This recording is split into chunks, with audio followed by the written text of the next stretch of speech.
Saudara, hari ini temanya adalah rise and shine. Jadi dalam terjemahan bahasa Inggris itu apa? Bersinarlah, ya. Kalau di dalam bahasa Indonesia kan di Yesaya 60 ayat 1 itu bangkitlah menjadi terang. Jadi tapi bersinar.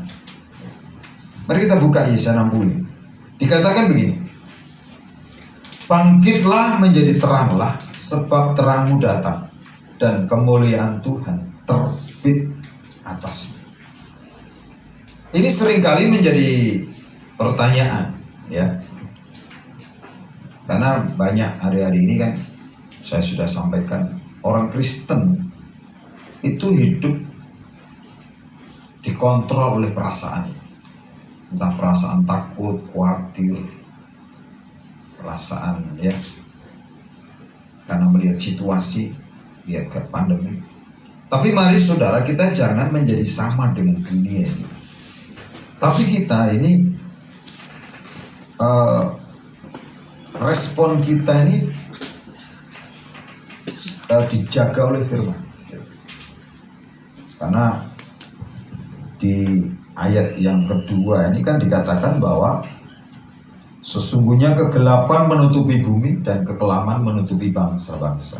Artinya apa? Ini sebuah fakta yang hari ini bukan dari kata orang, tapi semua manusia di atas bumi ini mengalami yang namanya kegelapan dan kekelaman.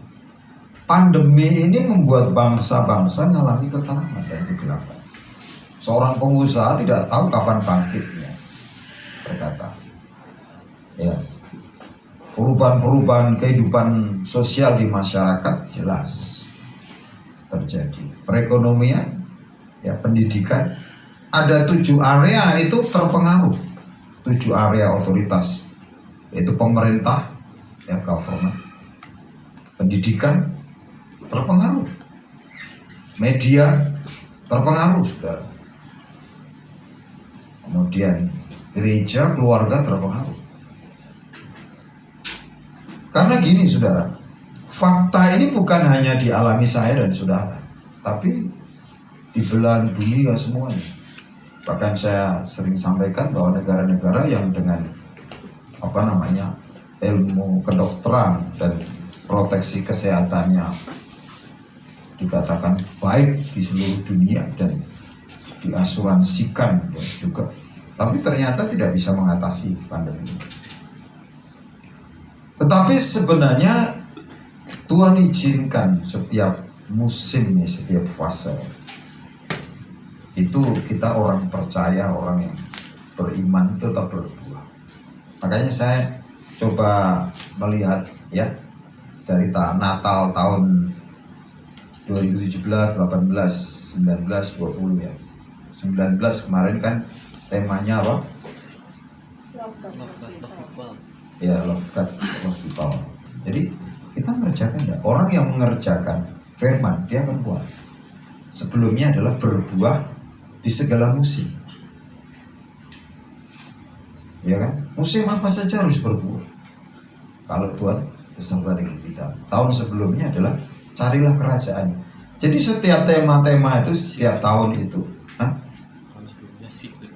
ayo toh, carilah kerajaannya. Jadi itu sebagai pijakan. Ketika seseorang itu tidak berjalan sesuai pijakan yang benar, dia akan tergelincir.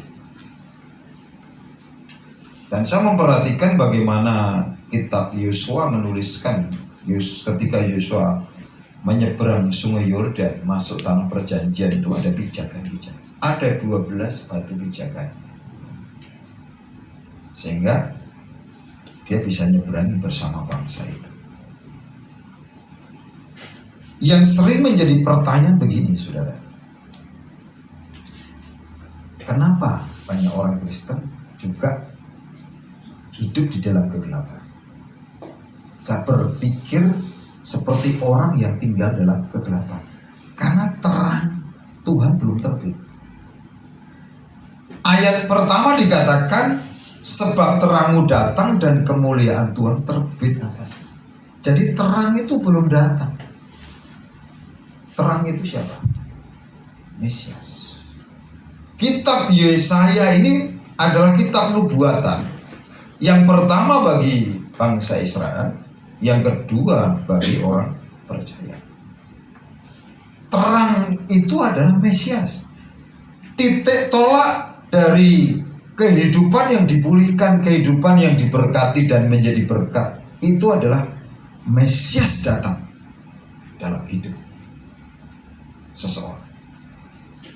Kalau Mesias, kalau Kristus itu belum datang, berarti kemuliaan itu tidak ada. Kemuliaan tidak akan terbit. Karena saudara perhatikan ya, di dalam kisah di perjanjian lama, perjanjian baru, itu orang-orang yang ketemu Mesias, itu hidupnya berubah. Itu hidupnya jadi berkat buat orang lain. Contohnya perempuan yang sakit pendarahan 12 tahun. Begitu dia ketemu Mesias, ketemu Yesus, hidupnya berubah. Perempuan Samaria, ya, yang punya banyak pria, hidupnya berubah. Dia tadinya takut ketemu orang, dia tertolak di mana-mana. Tapi begitu ketemu Kristus, ketemu Mesias itu, dia menceritakan kepada banyak orang. Dia cerita bahwa aku ketemu Mesias yang tahu akan latar belakangku. Dia beritakan kabar baik, dan tetangga kiri kanannya orang di kota itu datang kepada Kristus. Orang-orang kalau ketemu Kristus akan mengajak orang lain ketemu Kristus. Makanya saudara, titik tolak dari perubahan hidup adalah Kristus itu datang. Sudahkah Immanuel itu ada di dalam kita? Karena kalau terang itu datang, kemuliaan Tuhan terbit atasnya. Dan saya mempelajari sejarah-sejarah gereja, sejarah-sejarah bangsa. Ketika kekristenan itu ditolak di Israel, di Yahudi, dia pergi ke Turki. Tidak ada satu jemaat pun dari 7 kitab di kitab Wahyu itu yang hidupnya kekurangan. Karena Injil itu memakmurkan orang, bukan mengkerdilkan orang. Injil itu membuat orang hidupnya makmur. Tetapi ketika Injil itu ditolak di Turki, saudara, bahkan kalau dalam sejarah ini kan dari 7 jemaat di kitab Wahyu di Laodikia. Laodikia itu latar belakang orang-orang hanya penggembala kambing domba, tapi mereka akhirnya bisa menjadi pengusaha tekstil, ya, wool, ada ya karpet dan sebagainya, dan hidupnya makmur. Tapi ketika makmur, dia lupa daratan, sehingga Tuhan berkata apa? Karena engkau suam-suam, dingin tidak, panas tidak, dimuntahkan, saudara. Saya cerita ini sudah sampai saya ke Laodikia. Gereja itu gereja yang makmur tadi, tapi jemaatnya makan apa tadi? Mari saya ceritakan, minum racun maut. Kekayaan itu racun maut, sehingga mereka mati karena minum racun maut. Bukannya tambah semangat melayani, semangat beribadah, setia beribadah, setia berkorban, tapi justru dia suam, saudara, karena minum racun maut. Karena salah satu cara untuk memelihara kesetiaan kita kepada Tuhan itu adalah melayani. Kemudian apa lagi? Ibadah. Kemudian apa lagi? Korban. Korban itu salah satu cara untuk memelihara kesetiaan. Kenapa saudara-saudara sepupu kita setiap tahun berkorban? Itu untuk memelihara kesetiaan mereka, kehidupan keagamaan mereka. Ini saudara. Nah, mari kita mulai cross check ya hidup kita mulai evaluasi di penghujung tahun ini. Maka nanti tutup tahun dan buka tahun itu jam 18. Karena angka itu adalah angka kekuatan, saudara. Ya, hari tahun 2 tahun yang lalu kita bicara dari Ulangan 8 ayat 18. Kekuatan. Ya, kekuatan itu dari Tuhan. Orang menikmati kemakmuran itu diperlukan kekuatan. Kekuatan itu datang dari Tuhan. Ada orang kalau nggak kuat, ya tadi dia diberkati justru menjadi racun buat hidupnya. Bisa murtad, bisa ninggalin Tuhan. Itu salah satu contoh jemaat-jemaat di kitab Wahyu. Kecuali Smyrna sama Philadelphia, saudara. Yang lain murtad semua, saudara. Nah, mari kita lihat, saudara. Karena apa, saudara? Ketika titik awalnya tadi adalah Mesias, ya, ada di dalam diri kita, kehadiran Kristus. Itu akan memberi dampak, yaitu pemulihan. Pemulihan dalam hidup kita, kemudian pemulihan orang-orang di sekitar kita. Kemudian yang kedua, Tuhan mau membawa kita menjadi berkat bagi bangsa-bangsa. Menjadi agen perubahan bagi sebuah kota, sebuah bangsa. Dan jadi berkat buat orang lain. Ini yang kedua. Yang pertama dulu kita lihat. Karena dari ayat 2 sampai ayat yang ke-14. Ini saudara lihat bagaimana ketika umat Tuhan itu diberkati. Ya, kita lihat ya. Ada sebuah tadi bersinar atau terang atau cahaya itu menyinar, ya. Orang itu akan nampak jelas. Kalau orang itu namanya diberkati, ya. Itu bukan hanya hidupnya sukacita, tetapi juga makmur, saudara. Ya kan? Makanya kita lihat ya, ayat 3. Setelah terang Tuhan terbit atasmu dan kemuliaan menjadi atasmu, bangsa-bangsa berduyun-duyun kepada terangmu, dan raja-raja kepada cahaya yang terbit bagimu. Jadi jangan salah, saudara. Bangsa-bangsa, raja-raja itu datang kepada cahaya yang terbit bagimu. Jadi bukan datang kepada saudara. Banyak orang ya, udah melayani di Urapi, pikirnya luar biasa. Coba ninggalin Tuhan, selesai. Saya seringkali ya mengatakan bahwa orang kadang-kadang kalau lagi menderita itu tahan cari Tuhan. Mau doa puasa, mau sungguh-sungguh. Tapi kalau sudah diberkati itu seperti orang minum racun. Enggak kuat, dia mati. Itu aja. Sehingga apa? Dia kurang, jadi suap. Jadinya seperti anak yang bungsu. Sekalipun dikasih banyak suruh, akhirnya habis juga. Kalau nggak habis dari dia yang menghabisi, anaknya yang menghabisi, saudara.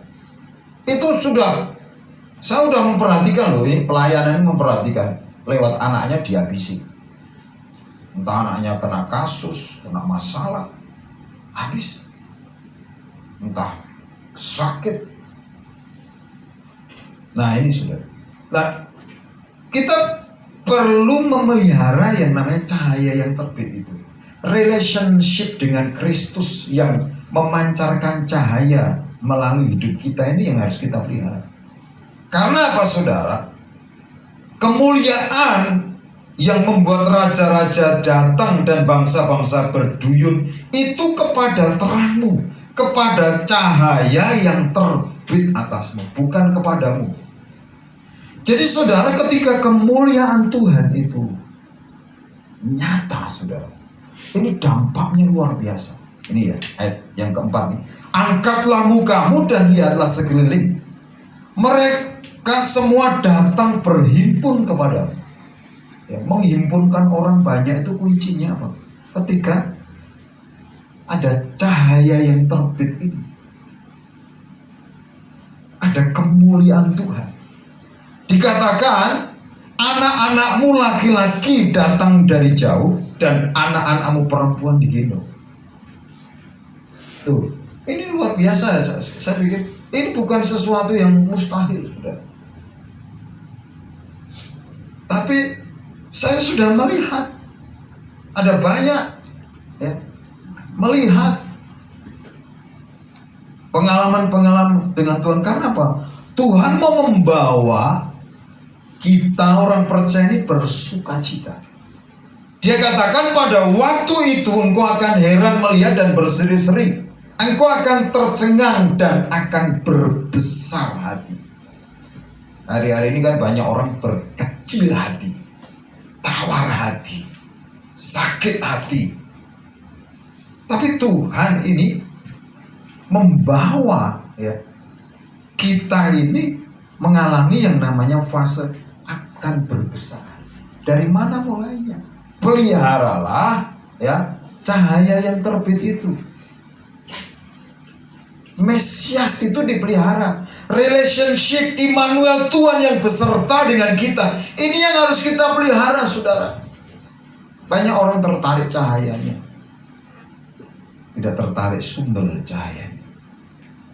Dan kita lihat sebab kelimpahan dari seberang laut akan beralih kepadamu, dan kekayaan bangsa-bangsa akan datang kepadamu. Apakah mungkin? Oh, mungkin sekali, saudara. Karena apa, saudara? Nubuatan itu hanya digenapi buat orang yang percaya, saudara. Jadi kalau saudara membuat keputusan tidak percaya, tidak pernah akan digenapi. Karena firman itu digenapi yang pertama bagi orang Yahudi, orang Israel, yang kedua bagi orang yang percaya. Karena apa, saudara? Firman itu hanya akan digenapi buat orang yang percaya saja. Percaya. Orang yang setia, ya, perkara kecil akan dipercaya perkara besar. Kalau orang yang tidak setia dengan perkara kecil, ya tidak akan dipercaya perkara besar. Dan dikatakan apa, saudara? Sejumlah besar onta akan menutupi daerahmu, onta-onta muda dari Median dan Eva. Mereka semua akan datang dari Seba, akan membawa emas dan kemenyan, serta memberitakan perbuatan masyhur Tuhan. Segala kambing domba Kedar akan berhimpun kepadamu. Domba-domba jantan Nebayot akan tersedia untuk ibadah. Semua akan dipersembahkan di atas mezbahku sebagai korban yang berkenan kepadaku, dan aku akan menyemarakan rumah keagungan. Saudara, saya sudah menikmati yang namanya korban, ya, dari kaum Kedar. Kita bisa memberkati, memberikan beasiswa buat anak-anak, ya, yang 40 dari 70 yang saya ajukan. Itu karena apa? Linknya orang Kedar. Karena apa? Saya berdoa minta benih untuk memberkati anak-anak yang orang beruntung, orang tuanya ini. Makanya saudara, kita ini punya tanah, ya, punya lahan. Saudara itu bisa ngelihat nggak untuk naburi benih? Entah itu pelayanan diakonia, ya, Gerbang Indah, entah itu proyek apa, Hebron, entah itu Calistung. Ini proyek kota, saudara. Ini saya lihat akan besar sekali. Karena dampaknya luar biasa. Karena Tuhan sudah bukakan untuk memperjuangkan hak sipil mereka. Bisa bergandengan tangan dengan Pak Kiai, berhubungan dengan pemerintah. Karena itu semua linknya akan terbuka, saudara. Tuhan janji, ya, segala kambing domba Kedar akan berhimpun kepadamu. Dan ini STT juga sama, saudara. STT Galilea. Ada banyak orang-orang yang kan sebentar lagi ada beberapa orang yang akan lulus. Kenapa? Dari kerinduan saya. Kenapa? Hamba-hamba Tuhan di desa ini anaknya sudah perlu biaya, dia sendiri belum standar sertifikasi. Saya punya kerinduan memberkati mereka standar S1. Yang lalu kan pendidikan dasar, saya sekarang orang mesti S1. Ini adalah lahan, saudara. Kalau saudara tidak bisa melihat itu sebuah lahan yang subur, di mana benih saudara ditaburkan dan Tuhan memberkati. Kenapa? Ketika benih itu masih tetap di dalam lumbung, tidak pernah akan multiplikasi. Ketika benih itu masih di tangan saudara, saudara tidak pernah akan mengalami multiplikasi. Karena saudara janji Tuhan di dalam Hagai pasal yang kedua. Ini setelah peletakan batu pertama ya. Ini kan begini, Hagai pasal 2. Ya.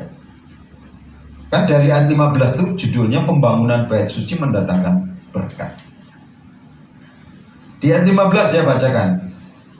Maka sekarang perhatikanlah mulai dari hari ini dan selanjutnya sebelum ditaruh orang batu demi batu untuk pembangunan bait Tuhan. Bagaimana keadaannya? Ketika orang pergi melihat suatu timbunan gandum yang seharusnya sebanyak 20 gantang, hanya ada 10. Dan ketika orang pergi ke tempat pemerasan anggur untuk mencedok 50 takam, hanya ada 20.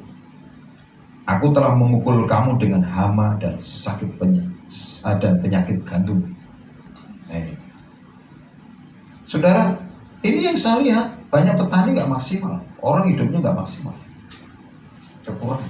Makanya kemarin saya ketemu teman, dia orang yang dipercaya di Indonesia, perusahaan pestisida dari India. Saya mulai membuka komunikasi hubungan, karena melihat petani ini sudah, tidak usah jauh-jauh, petani capek saja. Itu ketika pohon cabai itu panen sekali kemudian dimakan, namanya apa dia? Namanya buli ya. Kalau cabai itu sudah buli, kuning daunnya. Ya. Itu tanda-tanda dia sudah nggak akan berbuah lagi. Saya melihat bagaimana menggerakkan perekonomian masyarakat, itu caranya dari mana? Karena saudara, Artos itu akan tutup kalau petani-petani di sayap kota Magelang.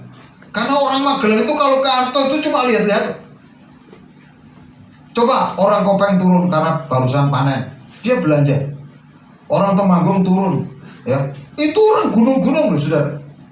Lah tapi kalau mereka perekonomian mereka ini terpuruk saudara, itu akan memberi dampak banyak sekali. Makanya ketika kemarin ke Nepal kan Java, saya ketika dengan teman ini Pak Nathan yang dia orang kepercayaan perusahaan pestisida, saya bilang, Pak, saya mau kerja. Kalau bisa menyelesaikan masalah ini akan jadi berkat luar biasa. Saya selalu berpikir bagaimana menjadi berkat. Karena ketika saya menerima legalitas, ya, itu berarti tanggung jawab yang lebih besar buat kota, buat masyarakat secara umum, buat bangsa, buat negara. Karena di dalam pelayanan itu bukan apa yang harus kita dapatkan, tapi apa yang bisa kita kerjakan, kita perbuat. Tuhan akan membukakan akses lebih luas. Makanya Bapak Ibu Saudara, ini perhatikan ya. Ayat 17 bagian B. Yang pertama, karena hama. Aku telah memukul kamu dengan hama dan penyakit gandum dan segala yang dibuat tanganmu dengan hujan batu. Namun kamu tidak berbalik kepadaku, demikianlah firman Tuhan. Perhatikanlah, mulai dari hari ini dan selanjutnya, mulai dari hari yang ke-24 bulan ke-9, mulai dari hari diletakkannya dasar bait Tuhan, perhatikanlah, apakah benih masih tertinggal tersimpan dalam lumbung. Saudara, selama benih itu masih di lumbung, itu gak akan memberikan efek dalam hidup seseorang. Benih itu harus ditaburkan. Apakah pohon anggur dan pohon ara, pohon delima dan pohon zaitun belum berbuah? Mulai dari hari ini aku akan memberi berkat. Orang punya banyak benih di lumbung, tapi dia akan berakhir dengan dimakan dan habis. Selama benih itu tidak ditaburkan. Makanya saya membuka lahan yang luas, saudara. Kota, pelayanan itu, calistung, hak sipil, pengembang nanti. Ya, saudara, mulai apa yang bisa aku lakukan? Apa yang harus bisa aku kerjakan buat kotaku ini? Bukan apa yang bisa aku dapatkan. Berkat itu dampak, saudara. Karena apa, saudara? Kita lihat Yesaya 60 tadi, kita lanjutkan. Bahwa apa yang dikatakan Tuhan itu dampak sebenarnya. Karena terang Tuhan terbit. Karena ada Mesias, itu pijakannya, saudara. Maka yang kedua, saudara, kita lihat sebelum yang kedua ada ujian. Kita baca di ayat 15 ya. Sebagai ganti keadaanmu dahulu, ketika engkau ditinggalkan, dibenci, dan tidak disinggahi seorang pun. Sekarang aku akan membuat engkau menjadi kebanggaan abadi, menjadi kegirangan turun-temurun. Ini banyak orang ketika diuji ya. Yang pertama ujiannya ditinggalkan orang. Saudara, Tuhan Yesus itu berkata ya, berbahagialah kalau kamu dianiaya, ya kan? Musuh orang itu di rumahnya, saudara, pertama kali. Maka Tuhan Yesus berkata, kalau kamu lebih mengasihi ayah dan ibumu, saudaramu, ya, tidak lebih mengasihi aku, kamu tidak layak. Karena ujian itu ditinggalkan. Bisa ditinggalkan keluarganya, ditinggalkan saudaranya. Kalau kita ini hidupnya kompromi, saudara, kita tidak bisa menikmati apa yang Tuhan janji. Kemudian dibenci. Banyak orang kan takutnya dibenci orang, dibenci teman. Saya selalu berkata begini, kalau orang memberkati aku, Tuhan berkati lipat ganda. Tapi orang mengutuki aku, kutuk jadi berkat, dan kutuk menimpa dia. Saya tidak sedang mengutuki mereka. Saya sedang memperkatakan firman kebenaran dalam hidup saya. Karena itu firman. Kalau itu firman pasti terjadi. Saya bilang gitu, saudara. Karena apa? Tuhan janji, orang yang memberkati kamu aku akan berkati, orang mengutuk engkau aku akan kutuk. Dan nyampaikan menyatakan firman saja. Ini banyak orang nggak tahan ketika diuji apa, tidak disinggahi oleh seorang pun. Natal yang lalu itu teman-teman di grup mana ada yang ngucapin selamat Natal. Aku emang gua pikirin saya gitu. Orang mau ngucapin selamat Natal, mau ngucapin selamat berbahagia atau enggak, buat saya nggak ada masalah. Tapi sekarang di grup SMP semua ngucapin sudah. Saya bilang saya sudah merdeka dikafirin, kan? Yang kafirkan kan sudah nggak ada sekarang kan, kita merdeka loh. Ini hadiah Natal loh, saudara. Kok saudara itu nggak bisa bersuka cita sih?